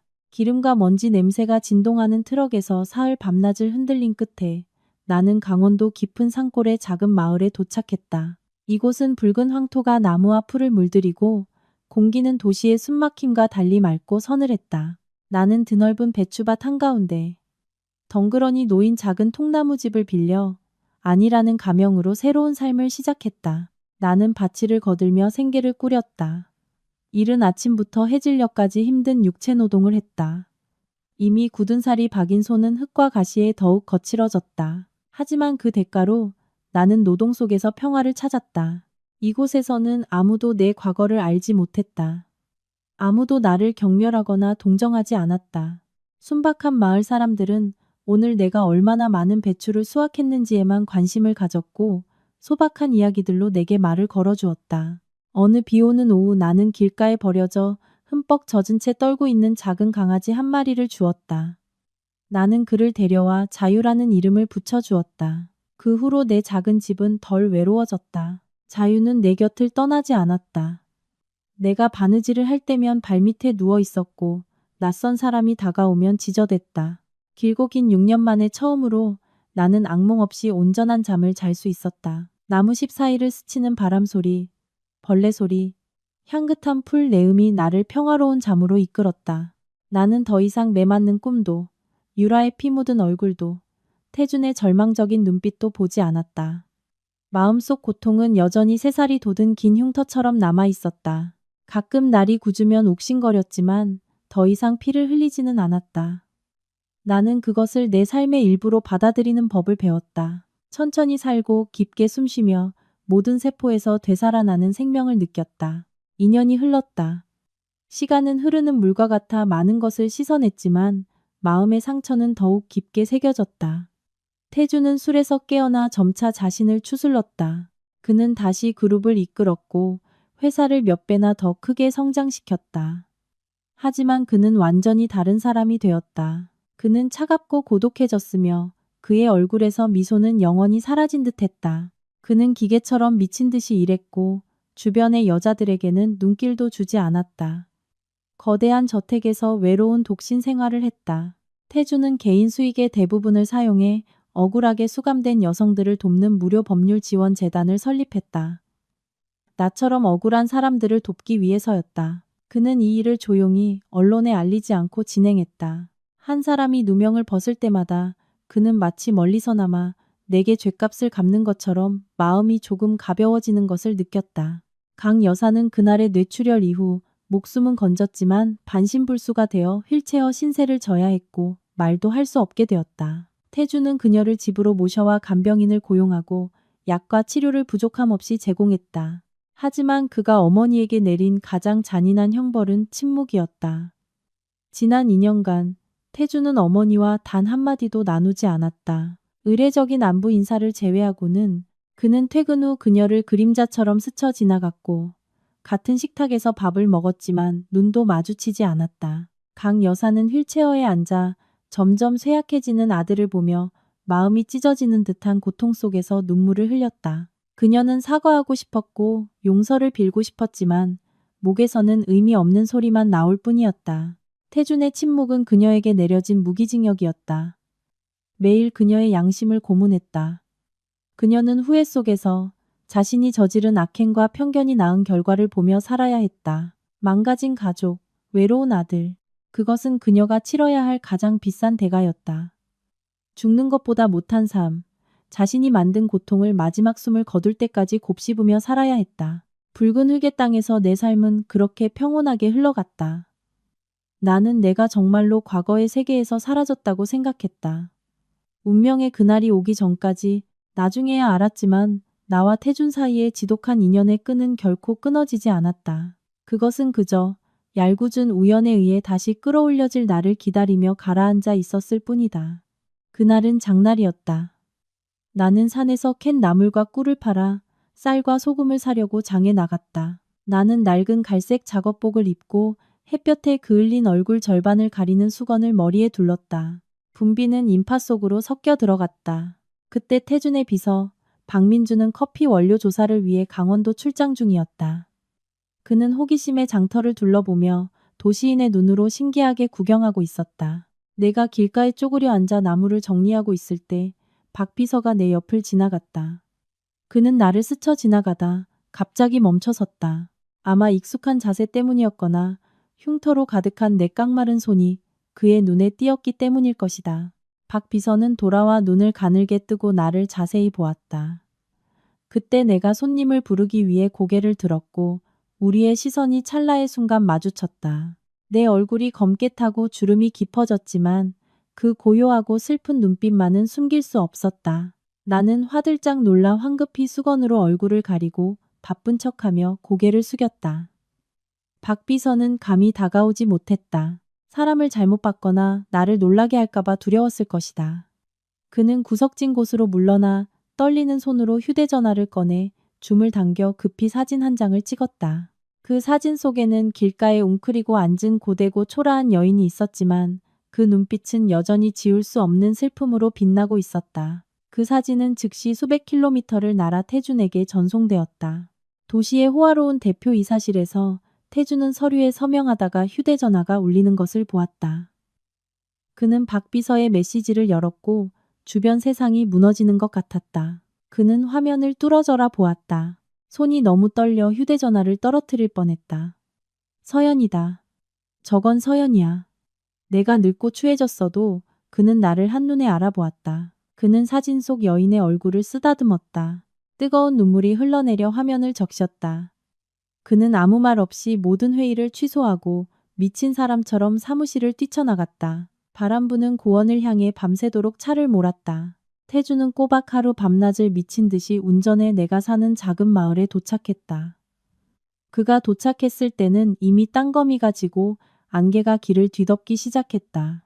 박 비서가 마을 입구에서 그를 맞이해 멀리 언덕 위 작은 통나무집에서 새어나오는 희미한 등불 빛을 가리켰다. 태주는 고급 세단을 큰 길에 버려두고 바지를 걷어 올린 채 진흙탕 길을 걸어 언덕을 올랐다. 그는 눈앞의 환영이 사라질까봐 아주 조용히 걸었다. 그는 커다란 고목 뒤에 숨어 숨을 죽이고 내 집을 바라보았다. 텐마루에서 나는 찢어진 옷을 꿰매고 있었다. 옆에는 자유가 졸고 있었다. 3살배기 이웃집 아이가 아장아장 놀러와 아니 엄마 하고 부르며 내 품에 안겨 어리광을 부렸다. 나는 바늘을 내려놓고 아이를 안아 올려 배를 간지렸다. 아이가 까르르 웃자 나도 따라 웃었다. 그 미소는 부드럽고 환했다. 내 고된 얼굴 전체를 밝히는 미소였다. 그것은 태준이 8년 전에 잃어버렸던 다시는 볼 수 없을 것이라 생각했던 미소였다. 태준은 어둠 속에서 못 박힌 듯 서 있었다. 심장이 고통스럽게 조여왔다. 그는 내게서 뿜어져 나오는 평온함을 보았다. 그가 가진 모든 돈과 권력으로도 결코 얻을 수 없는 소박한 평온함. 그는 깨달았다. 내가 정말로 다시 살아났다는 것을.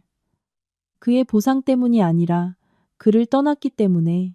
이 야생의 자연 속에서 나의 존재는 너무나 아름답고 성스러워서 자신이 더럽고 불필요하게 느껴졌다. 그는 나서고 싶었다.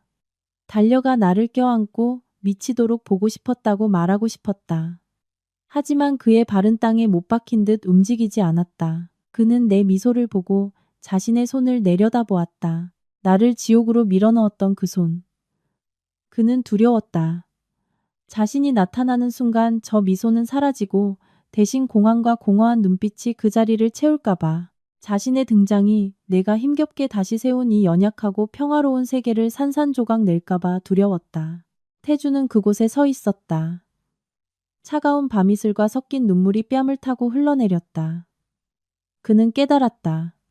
지금의 사랑은 소유가 아니라 멀리서 지켜보는 것이라는 것을. 강원도의 밤은 깊어질수록 추워졌다. 나는 오래전에 불을 끄고 잠자리에 들었지만 밖에 고목 아래 태주는 돌처럼 굳어서 있었다. 그는 가까이 다가가지도 차마 떠나지도 못했다. 그저 조금이라도 더 내 곁에서 같은 공기를 마시고 싶었다. 그는 담배에 불을 붙였다가 담배 연기가 나를 깨울까봐 황급히 껐다. 그는 내가 떠나기 전에 했던 말을 떠올렸다. 나를 놓아주세요. 찾지 마세요. 내가 죽었다고 생각해요. 그 말은 이제 무기징역 선고처럼 귓가를 맴돌았다.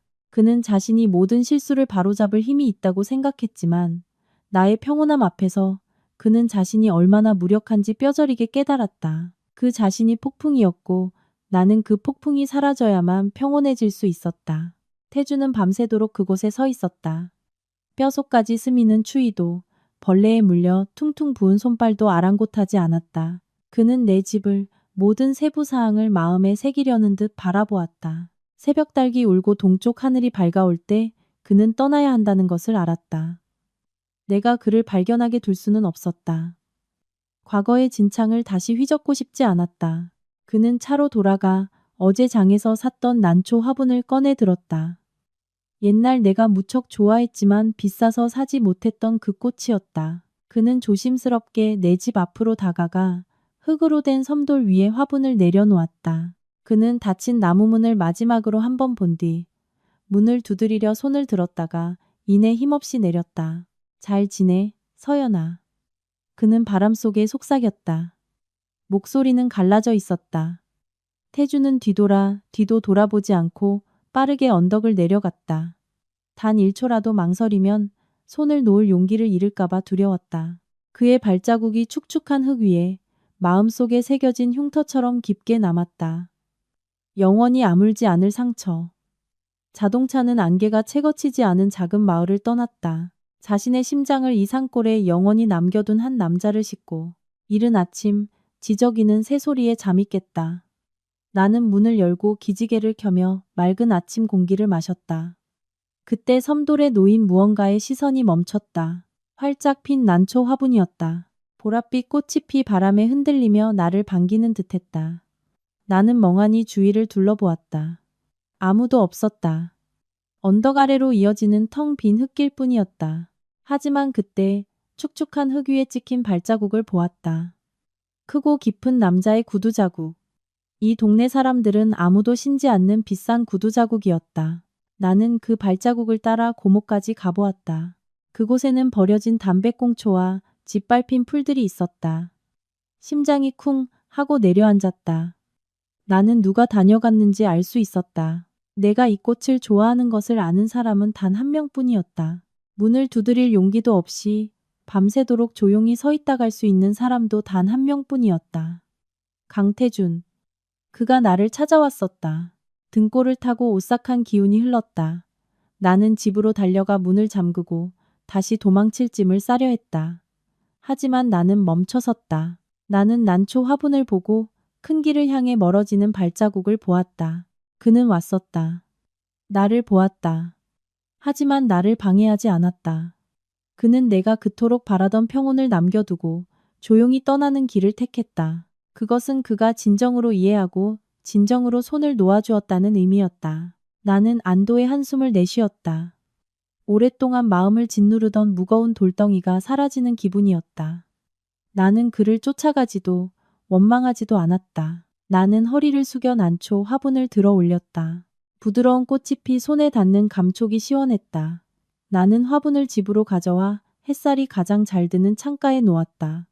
고원의 바람이 흙과 풀 내음을 실어 날랐다. 나는 따뜻한 차 한 잔을 타서 창가에 앉아 산봉우리 위로 유유히 떠가는 흰 구름을 보았다. 멀리서 절의 종소리가 은은하게 울려 퍼졌다. 과거는 정말로 내 등 뒤에서 문을 닫았다. 나는 태준을 용서하지 않았다. 결코 지워질 수 없는 상처도 있으니까. 하지만 나는 더 이상 증오를 키우지도 않았다. 증오는 나를 피곤하고 늙게 할 뿐이었다. 이제 나는 현재를 위해 살고 싶었다.